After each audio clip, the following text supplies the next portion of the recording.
Jika malam ini kamu menghilang, sebagian besar orang hanya akan terdiam beberapa saat, lalu kembali pada hidupnya. Tidak ada yang benar-benar memikirkanmu selama yang kamu bayangkan. Dan anehnya, itu kabar baik. Kita hidup dengan ketakutan tersembunyi. Takut tidak dianggap penting, takut diremehkan, takut menjadi biasa saja. Maka kita berusaha keras terlihat berharga. Kita menyaring kata-kata sebelum berbicara.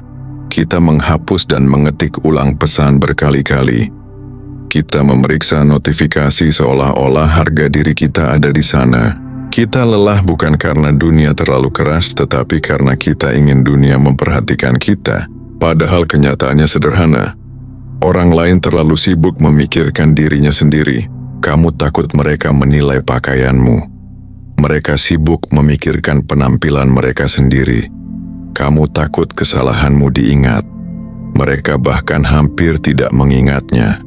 Kamu merasa menjadi pusat perhatian saat melakukan kesalahan kecil, padahal kamu hanya satu wajah di antara ratusan wajah lain yang lewat begitu saja.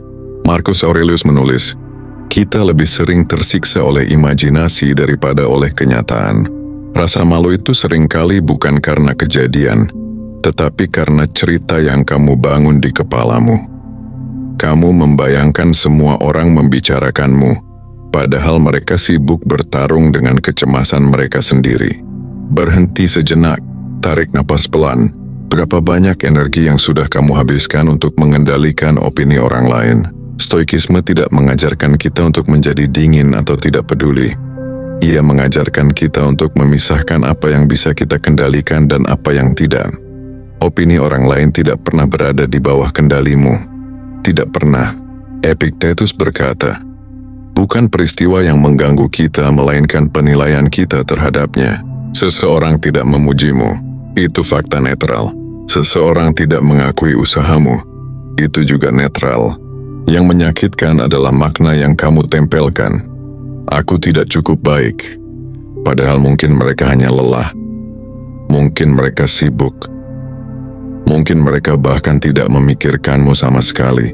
Dan disinilah perspektif itu berubah. Jika tidak ada yang benar-benar peduli padamu seperti yang kamu bayangkan, maka kamu bebas dari tekanan untuk selalu terlihat sempurna. Bebas dari kebutuhan untuk menjelaskan setiap pilihan. Bebas dari beban menjadi versi yang disukai semua orang. Bayangkan kamu berbicara dalam rapat dan salah mengucapkan satu kata. Jantungmu berdegup kencang, pikiranmu berputar sepanjang hari, tapi besok hampir tidak ada yang mengingatnya. Yang kamu takuti hanyalah gema di dalam kepalamu sendiri. Kita sering membesar-besarkan peran kita dalam pikiran orang lain. Padahal kenyataannya, setiap orang adalah tokoh utama dalam ceritanya masing-masing. Kesadaran ini memang terasa pahit. Kita ingin dianggap penting, kita ingin diingat. Tapi justru karena kita bukan pusat dunia siapapun, kita memiliki ruang untuk hidup lebih ringan. Seneca pernah mengatakan bahwa kita menderita lebih banyak dalam imajinasi daripada dalam kenyataan.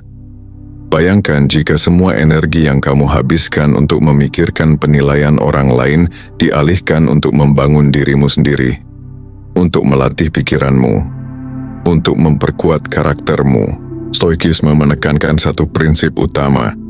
Kendali diri lebih penting daripada kendali dunia. Kamu tidak bisa mengendalikan siapa yang menyukaimu. Kamu tidak bisa mengendalikan siapa yang meremehkanmu. Kamu tidak bisa mengendalikan apakah namamu dipuji atau dilupakan. Tapi kamu bisa mengendalikan bagaimana kamu berdiri setelah diremehkan.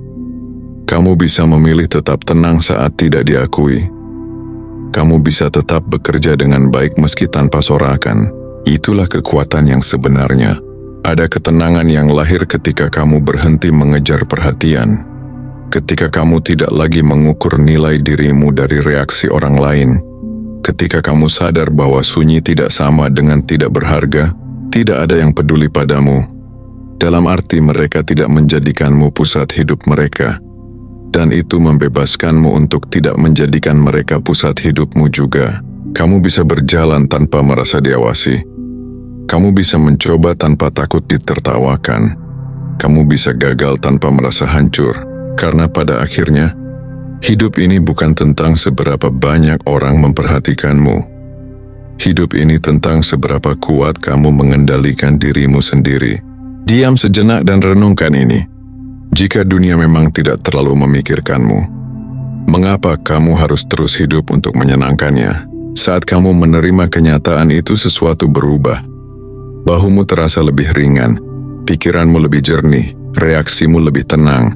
Kamu tidak lagi mudah tersulut oleh komentar, tidak lagi goyah oleh pujian. Kamu menjadi stabil, dan dalam dunia yang bising dan haus validasi, stabilitas adalah kekuatan langka. Tidak ada yang peduli padamu, maka berhentilah mencoba mengendalikan dunia. Kendalikan dirimu, disitulah kebebasanmu.